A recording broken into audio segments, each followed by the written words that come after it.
les médias traditionnels, moi, j'ai complètement coupé le câble là, parce que c'était juste de la propagande, des cas, les cas, les cas, les morts, les cas, les morts, les cas, les morts. On a le même diagnostic, c'est qu'ils sont virés sur le capot, et les médias et les gouvernements. Je suis content, moi, d'avoir un policier de carrière, 17 ans, police de Sherbrooke, Éric Simoneau, qui se dit « Moi, je suis police, puis je dénonce. » Et là, qu'est-ce que tu dirais à un commerçant, toi? Ben, moi, je pense qu'il faut que les gens commencent à essayer de prendre de continuer d'avoir des constats d'infraction, les contester, puis faire des recours en justice, parce que malgré le fait qu'ils ont respecté les mesures, il y a toujours plus de mesures. Puis là, on est juste pour voir quelles règles ils rajoutent, mais j'en reviens jamais que chaque règle passe. Puis j'espère que je vais inspirer d'autres personnes à faire comme moi puis à dénoncer le système.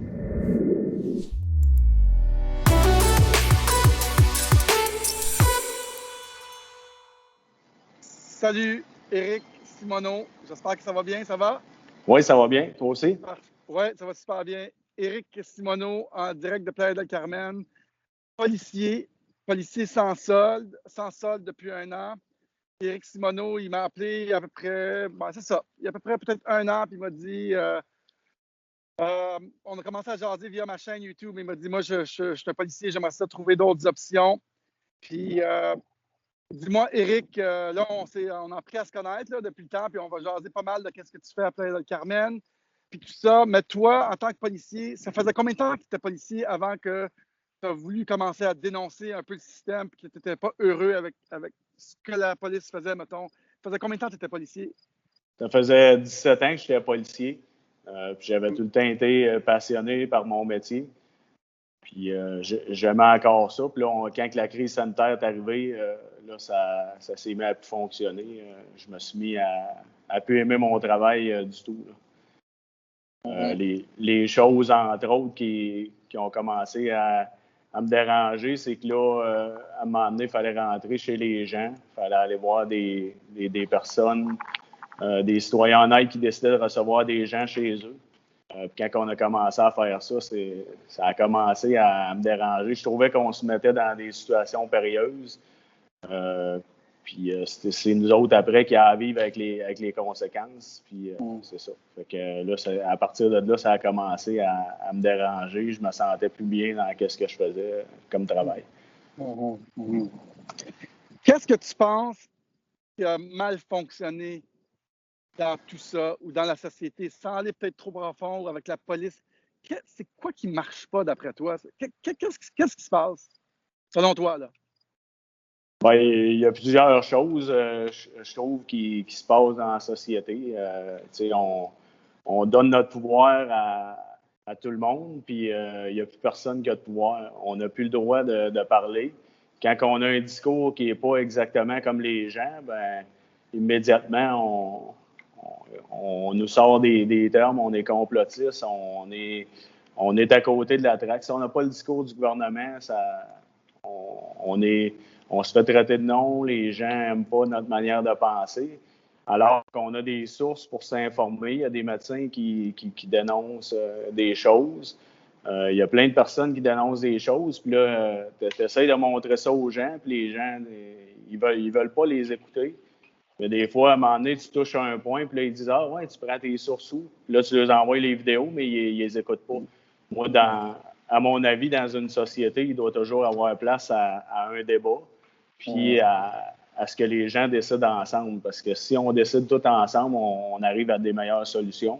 Là, c'est rendu, le gouvernement décide tout, puis il n'y a pas place à la décision par les gens, par eux-mêmes, pour leur santé. Les gens ne peuvent plus faire de choix. C'est le choix du gouvernement, sinon tu n'as pas ton choix. Puis la police, c'était un peu un milieu comme ça. Tu n'as pas le droit de donner ton opinion. Ils te le disent. Faut pas que tu donnes ton opinion. Faut pas que tu donnes ton opinion en public. Sinon, tu es passible de sanctions. Puis c'est toujours la menace qu'il y a eu. Ça fait des années là, que c'est comme ça. Avant, les policiers, je pense qu'ils avaient leur liberté d'opinion. Aujourd'hui, Dans plusieurs corps de métier, d'ailleurs, c'est pas juste les policiers, on s'en rend compte, dans plusieurs corps de métier, tu peux pas parler. Fait que ça, moi, je trouve que c'est pas normal. Si on peut pas parler, c'est parce qu'il y a quelque chose à cacher. C'est ma manière de voir les choses. Ouais. La liberté d'expression a été complètement cancellée, annulée avec les infirmières, avec les policiers, avec tout le monde. Puis, est-ce que c'est pas un signe de bonne santé, une bonne idée de remettre en question des autorités qu'on pense qui font pas la bonne chose? Mais en tant que policier, est-ce que cette culture-là est toujours présente? C'est comme tu n'as pas le droit de remettre en question rien. L'autorité a toujours raison. En tant que policier, ils te remettent en rang pas mal vite. Hein? Faut que tu suives la ligne d'autorité, sinon t'es fini. Là. Toi, dans ta position, tu as décidé de prendre ça off 1 an. Est-ce que tu vas prendre ta retraite? Comment tu vois ça? Puis, est-ce que tu as le droit de parler en tant que policier? As-tu le droit d'être. Tu veux, tes chums, ils ont-tu le droit? Tes chums dans la police? Non, c'est ça. Ça fait peur à tout le monde. Il y en a d'autres qui ont la même opinion que moi sur la crise sanitaire. Je nommerai pas des noms, mais j'en connais qui ont la même opinion que moi. Peut-être même une opinion encore plus tranchée que la mienne. Sauf qu'eux, ils ne parlent pas de la peur. Tu as un bon salaire, tu as un bon fonds de pension, tu réussis à bien faire vivre ta famille. Moi, c'était mon cas. Puis en plus, j'avais investi dans l'immobilier depuis 13 ans. Fait que moi, ça a été ma porte de sortie, l'immobilier. C'est ce qui fait qu'aujourd'hui, je serai encore policier, mais il faudrait que tout change dans la police. Il y a plusieurs choses qui ne marchent pas. Les sentences, la cour, il y a plein de choses qui fonctionnent de travers. Les sentences ne sont pas exemplaires pour des crimes. Les budgets, on a toujours de l'argent pour des technologies qui vont nous aider à donner plus de constats d'infraction, mais on n'a pas de budget pour arrêter les trafiquants de drogue. Moi, dans ma tête, à moi, en tant que policier, qu'est-ce qui fait le plus de ravages à la société? C'est les gens qui surconsomment des drogues, les gens qui sont alcooliques, qui ont des problèmes de toxicomanie et tout ça.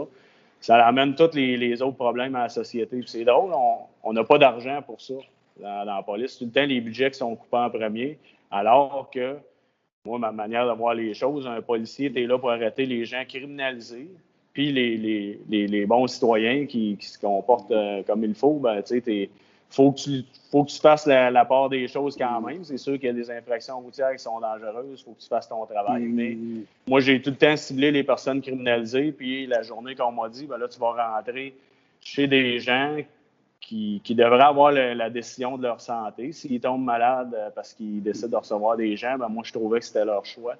Puis je me sentais très, très, très mal à l'aise d'avoir à rentrer chez eux. Ça me posait un problème. Je trouvais que c'est leur libre choix. Là. Dans la vie, on a tous des choix. On peut manger sainement, on peut mal manger. On devrait avoir le choix de décider. Mais là, présentement, la seule manière de mettre fin à cette crise-là qu'on se fait dire, c'est de se faire piquer. C'est la seule option. Ils nous ont jamais parlé de nous entraîner, de s'alimenter mieux, de relaxer un peu plus puis de faire attention à notre corps. C'est drôle, ils nous ont jamais parlé de ça aux nouvelles. Moi, j'ai tout le temps été quelqu'un qui s'entraîne, qui bouge, qui prend soin de lui. Puis encore plus, là, depuis que je suis ici, c'est moins un environnement de stress à Playa del Carmen. Fait que ça m'a aidé énormément à être plus relax. Puis on va en parler que tu as déménagé là. Tu cherchais d'autres solutions. On va parler de ça un peu. Tu cherchais vraiment à t'échapper de ta bête là. On va en parler davantage. Mais moi, je suis curieux un petit peu de la force policière, du bras armé de l'État, puis comment peut-être ça va se passer. Puis je veux ton opinion là-dessus. Je ne sais pas si tu connais la prémisse du livre 1984, où est-ce qu'il dit, il compte un État techno de contrôle, il contrôle les peuples avec toute la technologie. Puis à la fin, la prémisse du livre, ça dit qu'ils ne seront jamais capables, une poignée de gens ultra riches, de contrôler la population parce que la police et l'armée ne vont jamais être assez payés pour mettre toute cette force-là sur la population, parce que la population, c'est également leur famille, puis leurs enfants, puis tout ça. Est-ce que tu penses qu'à un moment donné, la police ou l'armée va craquer puis aller contre l'État? Est-ce que tu vois ça? Est-ce que tu penses que c'est possible? Oui, je pense que c'est possible. La seule chose que je pense, c'est que je pense que ça va être long. Parce que justement, c'est les gens. On a manqué le signal. Je pense qu'il y a peut-être une ligne qui est rentrée. Patientez un peu. Ce ne sera pas long. Facile. Moi, j'ai parti que je faisais 17 ans, je faisais de la police. Fait que là, à un moment donné, tu connais tes lois, tu sais tout, tu fais ça quasiment les yeux fermés, quasiment sur le pilote automatique. Ça vient tout seul. Puis, tu sais, l'immobilier, même si je faisais des achats d'immeubles, tout ça, puis je baignais là-dedans, ben, j'avais jamais été courtier immobilier. Fait que j'ai déménagé ma famille ici à Playa del Carmen. Je me suis acheté une maison ici, 2 condos pour la location. Puis là, j'ai décidé de bouger mes actifs ici. Fait que ça a été beaucoup de démarches. Puis je me suis gardé un pied à terre au Québec quand même, un appartement. Mais je pense que c'est ça. Ça va être long parce que les gens commencent à se rendre compte que ça ne fonctionne pas. Mais même moi, du moment que j'ai commencé à me rendre compte que ça ne fonctionnait pas, moi aussi, je trouve que ça m'a pris un certain délai. Ça me tiraillait par en dedans de dénoncer des choses, de dire que ça ne fonctionnait pas. Puis les quelques fois que je l'ai fait au travail, je me suis fait tracer. Là, à un moment donné, il fallait aller voir les restaurateurs puis les bars, faire une tournée. Puis là, c'était une tournée provinciale, fait que c'est super important pour les patrons d'aller là puis d'obéir. C'est la loi de la santé publique qui nous demande d'aller là. Puis là, il fallait aller faire des décomptes pour voir si les bars puis les restaurants respectaient le 50 de capacité. Ouais. Ça aussi, c'est quelque chose qui m'a mis mal à l'aise. J'ai dit sur le briefing, j'ai dit ils sont déjà à bout de souffle, les restaurants puis les bars. Puis là, on va aller leur donner un coup de barre par-dessus. Fait que moi, ça et tout, ça me mettait mal à l'aise. J'ai travaillé dans la restauration quand j'étais étudiant pendant 7 ans. Puis je sais comment que les gens doivent travailler fort pour tirer leur épingle du jeu avec un restaurant. Fait que les gens qui font ça, c'est vraiment une passion. Puis là, je trouvais qu'on écrasait leurs rêves. Il y a des gens qui ont eu un restaurant toute leur vie, ils fonctionnaient bien. Ils arrivent proche de la retraite. Là, c'était de vendre le restaurant et d'avoir une belle retraite. Puis là, le restaurant, il vaut quoi avec toutes les mesures à 50 de capacité? Si on fait le chiffre d'affaires de la dernière année de ces gens-là, ils se font rajouter mesure par-dessus mesure par-dessus mesure. Ils les respectent, puis on les referme. Puis les gyms, la même chose. Ils respectent les mesures, on les referme encore. On les rouvre, on les referme, on les rouvre, on les referme. Ça m'a surpris aussi que les commerçants, je ne sais pas s'ils s'en rendent pas compte ou s'ils craignent trop de s'unir ensemble. Qu'est-ce que tu leur dirais en tant que policier? Toi, tu leur dirais briser les règles. Je sais que tu es encore tu es en salle, tu es un policier, mais veux-tu leur dire on s'en fout d'étiquette, on va contester là? Qu'est-ce que tu dirais à un commerçant, toi? Ben, moi, je pense qu'il faut que les gens commencent à essayer de prendre de continuer d'avoir des constats d'infraction, les contester puis faire des recours en justice parce que malgré le fait qu'ils ont respecté les mesures, il y a toujours plus de mesures. Puis là, on est rendu avec une passe sanitaire qui est discriminatoire.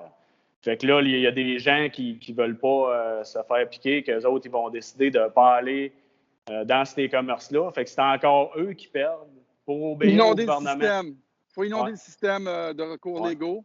Ouais. Moi, j'aurais plus peur si j'étais commerçant, j'aurais plus peur des étiquettes. Emmenez-en. Ils peuvent-tu faire fermer un restaurant avec leur permis? Je ne sais pas jusqu'où ils peuvent se rendre à ce point-là. Sauf qu'éventuellement, ils sont en train de se faire fermer à petit feu. De toute façon. Tu vas le perdre, ton restaurant, à part les grands, ceux-là qui ont les reins solides. Fait que tous les plus gros commerces, eux autres, ils n'ont pas été impactés du tout. Les petits commerces. Mais là, c'est ça que je trouvais, moi aussi, dans la société, les gens, c'est comme si ça ne leur dérangeait pas, que le petit commerce, il ferme. Le petit commerce de proximité, il est important. Puis avant la pandémie, je ne l'avais jamais vraiment vu, moi non plus. Je suis comme quelqu'un d'autre. J'allais au Costco, puis je me disais, hey, c'est bien plus facile. Là, je vais là une fois par mois, ça me coûte un gros montant, mais je pars de là, je mets ça dans le congélateur. Mais là, ici, à Playa del Carmen, c'est une habitude de vie que j'ai changé. J'encourage plus les gros, je vais juste dans les petites friteries, les boucheries locales. Ici, c'est plus facile d'encourager le commerce local ici qu'au Québec. Au Québec, on dirait qu'on a mis un système en place qui est comme difficile.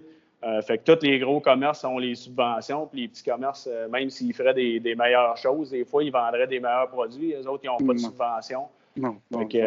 Fait qu'à un moment donné, tu te lèves-tu pour ton commerce, tu te lèves-tu pour le perdre? Tu le perds-tu sans te lever ou tu essaies de te lever puis de le perdre quand même? Je pense qu'à un moment donné, je pense qu'on est rendu là comme société. Il faut se lever. Moi aussi, ça m'a pris du temps. Ça m'a tiraillé par en dedans pendant, ça fait presque... Un an, ouais. Puis autant qu'au début, j'ai eu peur. Là. Au début, j'ai mordu à tout. Toute l'histoire COVID, là, je me déshabillais dehors quand j'arrivais chez nous pour ne pas contaminer ma famille. On lavait l'épicerie. Les 2 premiers mois, là, je croyais à ça. Puis à un moment donné, j'étais un gars de chiffres. Moi, j'ai toujours, pour être dans l'immobilier, il faut que tu saches bien avec les chiffres. Fait que, à un moment donné, je me suis mis à regarder le nombre de morts. Puis je prenais les statistiques de l'Institut national de la santé publique. Là. Je prenais pas des chiffres inventés. Je prenais les chiffres qui sont sur leur site. Puis là, il mourait à peu près 1000 personnes par mois. Là, si tu compares avec les autres années, c'est le même nombre de morts. Fait que là, à un moment donné, je me disais, ça cloche. Là. C'est des chiffres, c'est des faits. C'est des faits vérifiables. Fait que là, les gens qui disaient, les autres qui ont le discours à part, c'est des complotistes. Moi, je me disais, non, il y a des faits super vérifiables. C'est juste les gens, j'ai pas le temps. J'essayais de le montrer à des collègues. Regarde ça. Je ne sais pas s'ils savent que j'ai raison et ils ne veulent pas le voir. Puis il y a des fois, je disais, les masques dans l'auto, ça va revenir dans l'autopatrouille. Puis là, ils me disaient, non, c'est fini, là, presque tout le monde a 2 doses. Puis là, dernièrement, je parlais avec des policiers, le masque dans les autos, c'est revenu. Tu sais, t'es 7 jours avec le même collègue, faut que tu mettes un masque pour être assis dans le même auto, mais le soir, tu peux aller souper avec le même collègue, ses enfants, puis sa blonde. Il y a plein de non-sens comme ça. Et là, tu questionnes un non-sens, puis tout de suite, on juge, puis on te met dans une case à part. Mais il faut que ça soit questionné. Un non-sens comme ça, il faut que ça soit questionné dans la société d'aujourd'hui. Oh non, on est fous. On est des fous. Tu sais, c'est ça. Moi, j'ai mes opinions. Moi, ici à Playa del Carmen, tu es beaucoup plus libre et ils te laissent plus le libre choix. Moi, les gens veulent mettre un masque, les gens veulent un vaccin. Je suis pas contre ça. Moi, je suis pro au choix. Moi, je me dis, s'ils veulent, ils le veulent. Mais si moi, je le veux pas, est-ce que j'ai le droit j'ai le droit de décider comment je prends soin de ma santé, qu'est-ce que je mange, tout ça? Je devrais avoir ce libre choix-là aussi de décider qu'est-ce que je fais pour moi. Là. Est-ce que tu crains les représailles là, suite à une entrevue comme ça? Oui, c'est sûr. Je m'attends d'avoir un téléphone. Je ne sais pas si ça va être du syndicat ou de la partie patronale. C'est sûr que je crains que ça arrive. C'est juste que là, je pense que c'est le bon moment pour se lever, pour dénoncer ça. Le système a longtemps fonctionné comme ça, mais là, je pense qu'il faut se questionner, il faut mettre en place une nouvelle manière de fonctionner dans la société. Il faut arrêter de tout le temps envoyer le pouvoir par en haut parce que eux autres, ils décident, les gens du haut décident dans leur propre intérêt, mais à cette heure, le gouvernement prend de l'argent, il n'a jamais besoin de justifier les dépenses. On l'a vu là, à cause de la crise.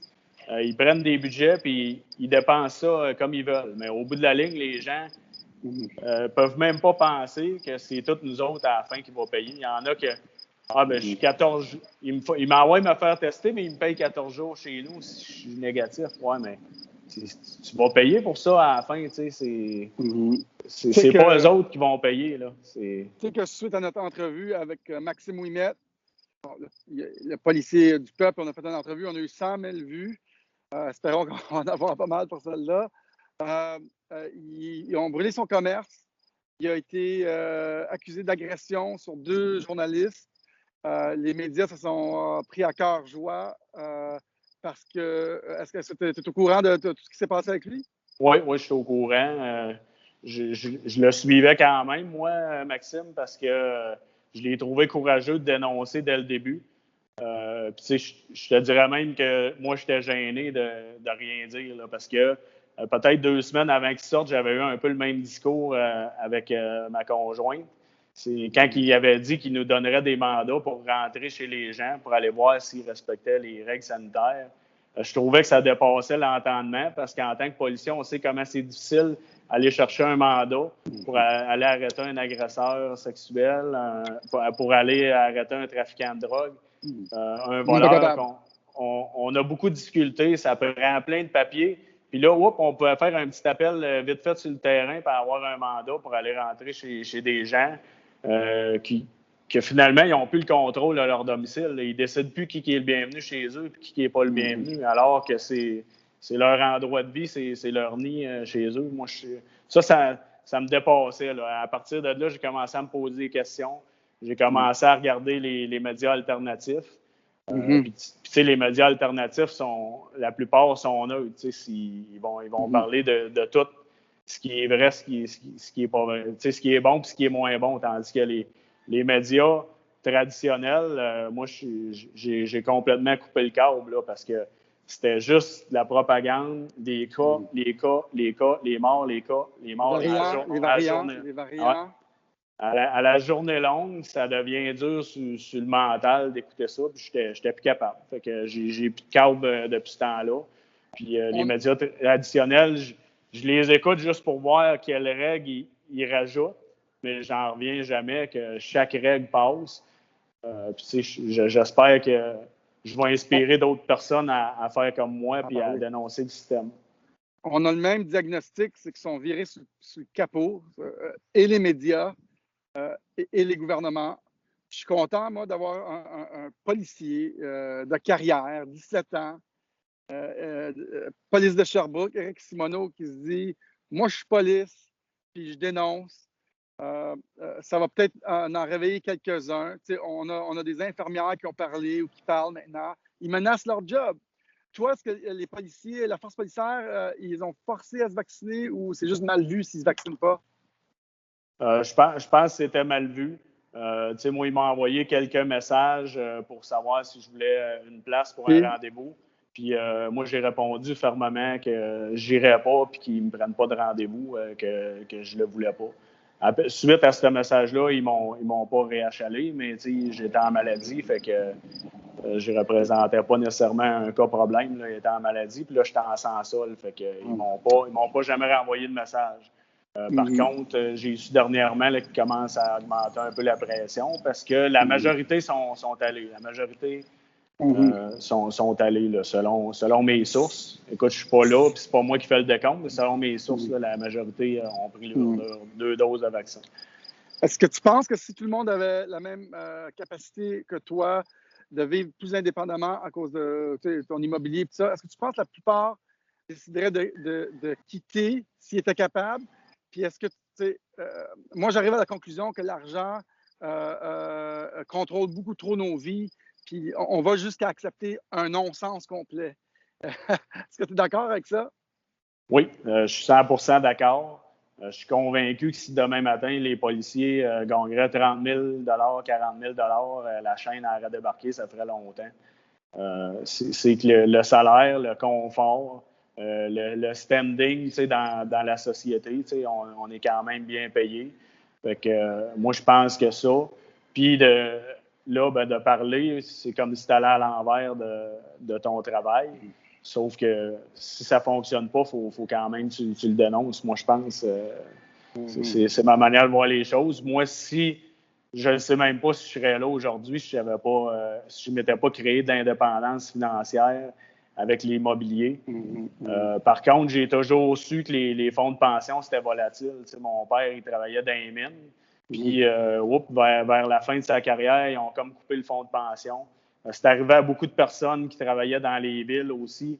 Le monde disait « Ah, tu as un gros fonds de pension. » Puis là, ils arrivent proche de leur retraite et ils signent un nouvel accord. Puis là, les gens perdent de l'argent. Puis à Sherbrooke, c'est arrivé dernièrement. Là, les policiers, depuis 2014, qui sont retraités, vont devoir, puis nous autres aussi, entre 6 à 12 000 clair. d'impôts là, qu'on va devoir. Ils ont fait des calculs. Ils arrangent ça à leur manière. Là. Je ne sais pas comment ils font leurs calculs, mais finalement, on doit de l'argent. Puis à Sherbrooke, on a toujours eu un des fonds de pension les plus pauvres au Québec parmi les policiers. Puis là, ils ont sorti une loi pour les fonds de pension pour qu'on contribue plus. Mais là, à un moment donné, ils tiennent à la ville avec ça. Puis ils tiennent les gens au gouvernement avec les fonds de pension, mais quand ils décident de te le couper, ils te le coupent. Puis, c'est difficile de trouver la justification à ça. Ils ont juste décidé qu'il y avait des déficits, puis là, c'est à nous à le rembourser.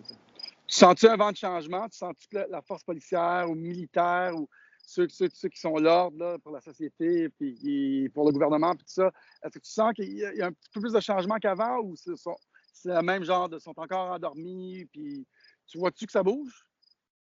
Ouais, j'ai entendu dire dernièrement qu'il y en a qui commencent à être tannés d'appliquer les mesures. Sauf que concrètement, je peux pas le vérifier.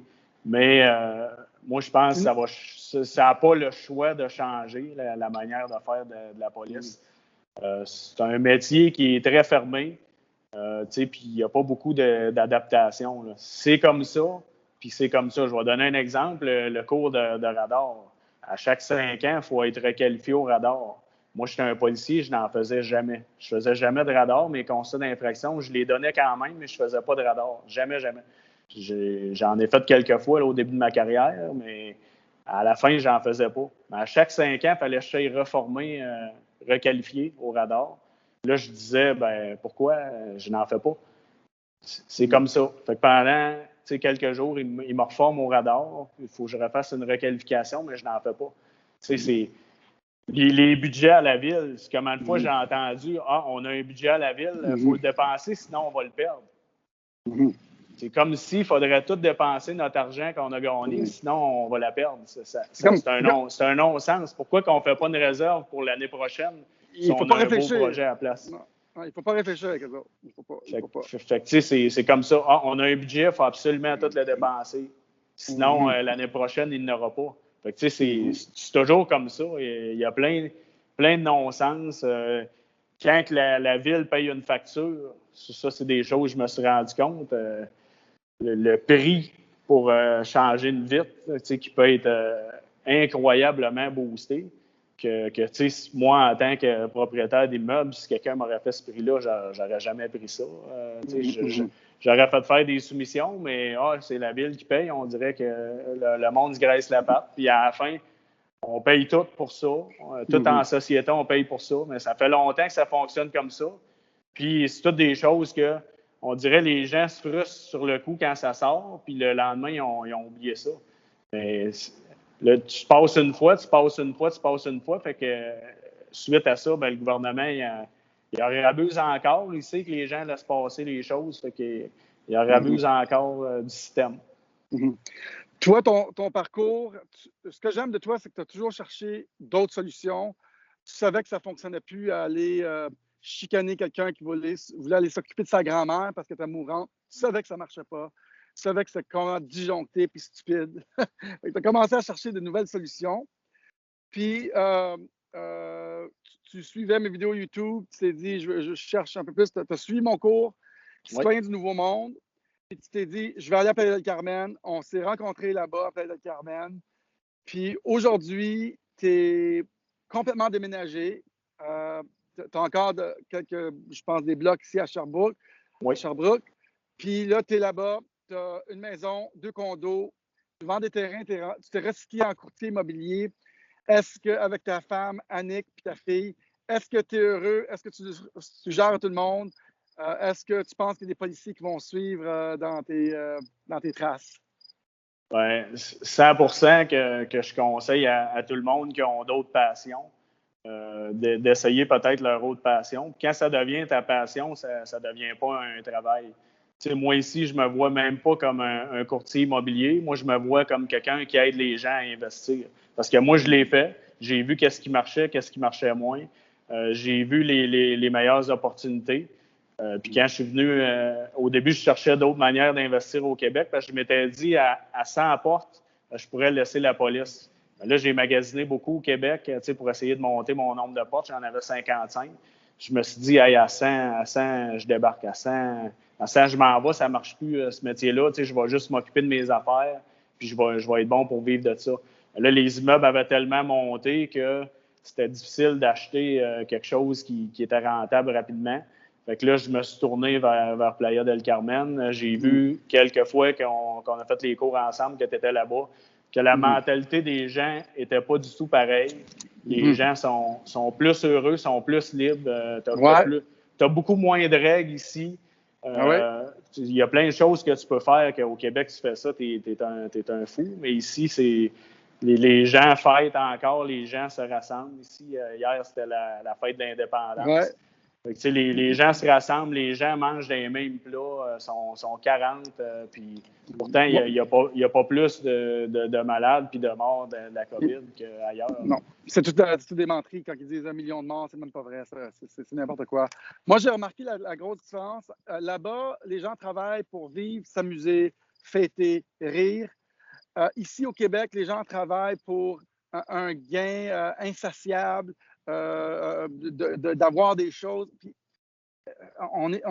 c'est pas le même style de vie. On pense pas pareil. Sérieusement, je trouve pas qu'on est vraiment heureux ici. Je trouve pas que les gens vivent de façon paisible et heureuse. La différence est flagrante. Moi, après mon 6 mois là-bas, j'ai fait c'est une grosse différence. Puis là, je reviens ici. Ça m'a pris 3-4 mois à m'adapter. Puis là, je fais comme OK, c'est cool ici, mais je suis sûr que la seconde que je mets le pied à Playa del Carmen, je pense revenir bientôt, peut-être au mois de novembre, que je vais voir la pression est beaucoup moins grosse. Les gens sont moins endoctrinés, sont moins harcelés psychologiquement par l'État. Tout est différent. Est-ce que tu es d'accord avec ça? Oui, c'est sûr qu'ici, tu as beaucoup plus de libre choix de faire tes choses, de manière de fonctionner. Aussi, beaucoup plus facile d'encourager les petits commerçants. Fait que ça, j'en reviens avec ça, mais tu sais, ça paraît parce qu'on sait très bien que les grosses corporations, les grosses compagnies sont aidées puis appuyées par le gouvernement, tandis que les petits, ben, eux autres, ils travaillent plus par passion parce qu'ils ont le goût de faire ça. Puis oui, les gens ici s'occupent d'être heureux. Les gens croient beaucoup plus aussi, quelque chose qui est frappant quand on vient ici, croient beaucoup plus aux médecines alternatives qu'à la pharmacie. Là. Les gens ne sont pas à faire des line-up pour les pilules ici. Là. Les gens font de la méditation, de la relaxation.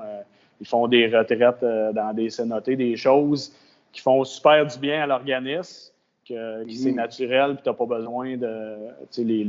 Les gens sont comme ça ici. Plus détendu. Tu vas travailler, il fait super beau, le beau soleil en tout temps. Les gens sont de bonne humeur. Même les gens qui ne sont pas riches, ils ont le sourire fendu jusqu'aux oreilles. Ils n'ont pas des super bonnes conditions de travail. Au Québec, une des choses qu'il a fallu changer quand on est parti du Québec à ici, puis on s'en est trouvé soulagé. Le Québec, c'est une société de surconsommation. Les bas taux d'intérêt pour emprunter. Fait que là, tu te ramasses avec un gros char de l'année, un camion, toutes des choses neuves, des choses que j'avais moi aussi. Là, je ne m'écarte pas des autres. Puis là, tu arrives ici, ben là, en tant que personne étrangère au début, ben, tu ne peux pas emprunter. Fait qu'il faut que tu payes en argent tes choses. Fait que là, tu t'habitues à vivre autrement, à vivre avec moins. Puis je pense que tu es plus heureux parce que tu n'as pas de dette, tu ne dépends pas de ta paye. Tandis qu'au Québec, ben, tu dépendais de ta paye, tu avais les billes qui roulaient. Puis après, tu dépends de ton travail. Fait que là, quand au travail, ils te disent de ne pas parler, ben là, tu fais quoi? Tu parles pas. Ça te tiraille par en dedans, mais tu es pris là. Tu es obligé de ne pas parler. Fait que, c'est comme ça. Fait que moi, je suis vraiment content d'avoir commencé à investir à part et d'avoir l'indépendance financière. Aujourd'hui, ça me donne un pouvoir que d'autres aimeraient beaucoup avoir puis qu'ils n'osent pas. Ils n'osent pas, sauf que si on devient un nombre assez suffisant, la balancier va retourner de bord. C'est ça que les gens, il faudrait qu'ils voient aussi. Que plus qu'on se rajoute à dénoncer le système, ben, à un moment donné, il va être renversé le système. Tu avais l'air bien, en tout cas, dans ta piscine creusée il y a 2 jours. Ouais. Au soleil. Ici, on peut encore le faire, mais on dirait que de voir là-bas, as l'air vraiment trouver ça cool. Dis-moi, tu vois ça comment la suite des choses? Comme dernière question, comment tu penses que ça va se terminer tout ça? Qu'est-ce que tu aimerais voir? Tu penses-tu qu'on est dans la merde ici au Québec? Est-ce que tu penses qu'on devrait tout aller vivre à Playa? Tu penses que les gens vont se réveiller? Comment tu penses que ça va se dérouler? Ben, j'ai un bon espoir. Moi, je pense que c'est tous les pays du monde qu'il faut qu'ils se libèrent au complet. Parce que ici, il y a quand même beaucoup de gens qui portent le masque volontairement, même sur la rue, qui croient comme au narratif, mais il y en a aussi beaucoup de l'autre côté qui ne croient pas au narratif. Moi, je pense que les gens, il faut qu'ils s'unissent ensemble puis qu'ils changent ça. Je pense que de vivre heureux, de vivre libre, de vivre pas de masque. Les gens qui veulent en mettre un, ils peuvent en mettre un. Moi, je pense que dans chaque ville, dans chaque pays, il faut que les gens se libèrent. Je pense que chaque personne peut faire une différence. À faire comme moi, à dénoncer, à toi, comme tu fais depuis longtemps, Maxime. Plus qu'il va y avoir de gens qui vont dénoncer, plus la pression va devenir forte sur le gouvernement, plus que l'opinion des gens va changer. Puis j'invite surtout les gens à s'informer, puis à arrêter de dire que tout ce qu'il y a sur Internet, c'est pas bon, parce que l'Institut national de la santé publique publie leurs chiffres sur Internet. Allez voir, questionnez-vous, arrêtez de faire une confiance aveugle, puis de penser que c'est 100% vrai. Il y a des questions à se poser. Les gens disent « j'ai pas le temps ». Mais si tu n'as pas le temps de t'informer pour ton avenir, il faut que tu revoies un peu tes priorités. Là. Parce que là, c'est ton avenir, l'avenir de tes enfants. Les gens disent « moi, mes enfants, c'est ce que j'ai de plus précieux dans ma vie ». Fait que nous autres, ici, notre petite fille est heureuse. Elle ne vit pas de masse, une école pas de masse, une école privée, typiquement mexicaine. Fait qu'elle va apprendre l'espagnol. Puis les gens de son école là, sont pas bien noachés. Ils savent que ça ne fonctionne pas. Ouais. Éric Simoneau, policier depuis 17 ans. Tu as pris ton courage, puis tu parles. Je pense que les gens ne veulent pas s'impliquer. Ils veulent rester à l'écart. Ça ne leur dérange pas. Mais quand ça commence à faire assez mal à notre ego, à nos enfants, à notre famille, à notre fierté, à notre liberté, il y en a qui se lèvent, qui commencent à bouger. Puis toi, tu l'as fait avant les autres. Nous, on l'a fait avant les autres. Moi, j'encourage toutes les personnes qui nous écoutent puis qui restent silencieux, d'ouvrir, de déranger, de faire du bruit. Puis comme ça, on ne va pas être les seuls. Puis petit à petit, le changement va s'effectuer. En tout cas, toi, tu as pris ton courage puis tu l'as fait. Félicitations à toi puis Annick puis ta petite fille. Je vais venir vous rejoindre bientôt. On prendra une cerveza sur le bord de ta piscine. Parfait. Puis lâche pas ton combat. J'espère que tu vas avoir d'autres entrevues. J'encourage les autres lanceurs d'alerte à te prendre en entrevue. Puis si ça ne te dérange pas, je vais mettre ton nom dans le titre de cette vidéo. Je ne vais pas nager dans la dentelle. Là. Non, il n'y a pas de problème. Je m'assume à 100% de ce que je dis aujourd'hui. Puis, comme je dis, j'invite les gens à se questionner. Les gens se demandent, ben moi, qu'est-ce que je peux faire en tant que personne? Ben, tu as sûrement remarqué comme moi des choses qui ne fonctionnent pas. Fait que si tu les dénonces, moi, je pense que c'est la force du nombre. La journée que tout le monde dénonce en groupe, c'est là que ça va casser. Là. À un moment donné, s'ils ne mettraient pas 200 policiers dehors à Sherbrooke, s'il y en aurait 200 qui parleraient que ouais, là, le système, il fonctionne plus bien, il faudrait le changer, il faudrait voir tout ensemble.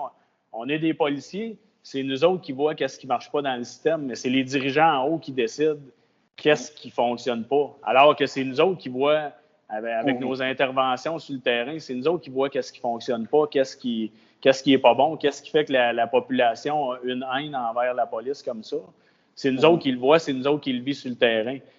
Puis même les médias traditionnels ne nous aident jamais là-dedans. Aussitôt qu'il y a un policier, il y a une petite vidéo qui sort, une bavure policière, puis là, ils nous démolissent. Fait que là, après, les gens ont une crainte envers la police, même s'ils n'ont jamais subi un abus là, de la part de la police. Fait que ça, moi, je pense que c'est la force du nombre qui va nous sortir de tout ça. En tout cas, félicitations pour ton courage. On vit dans un monde hyper tumultueux. On souhaite juste que plus de gens voient au travers du rideau. Je pense que c'est pour ça que tu parles toi aussi. Mais félicitations pour ton courage. Puis continuons notre combat. Je vais venir te rejoindre à Playa del Carmen, peut-être dans à peu près un mois. Puis de là, on fera une vraie entrevue face à face. Une autre fois. OK? Parfait, de là, on va être face à face autour de la piscine. On va être bien. C'est bon. On va lui donner le goût de venir. Mais il y a beaucoup de Québécois qui voient le passeport sanitaire pour les voyages, là, puis ils déménagent ici. Là, j'en rencontre plein là, qui ont des histoires qui étaient, mettons, entrepreneurs à leur compte, puis ils s'en vont, puis ils gèrent leur entreprise à distance. Fait que les gens qui peuvent le faire, qui se sentent plus à l'aise, qui se sentent plus bien chez eux, les Mexicains sont très accueillants. Moi, c'est rendu qu'au Québec, je me sens pas chez nous. Hier, à Fiesta mexicaine, j'étais avec des Mexicains, puis des amis des Québécois aussi. Puis c'est comme genre, on est inclus dans leur famille. Puis au Québec, ils essayent de diviser notre famille, qu'on les voit pas, qu'on leur parle pas. Fait que ça fait vraiment tout un clash quand on est ici, une différence. Ouais. Le monde est à l'envers, man. Le monde est à l'envers. En tout cas, Éric Simoneau, merci. Merci de ton témoignage. Puis on reste en contact. Puis bravo encore pour ton courage. Parfait. Merci. Salut, Éric. Salut. Bye. Bye.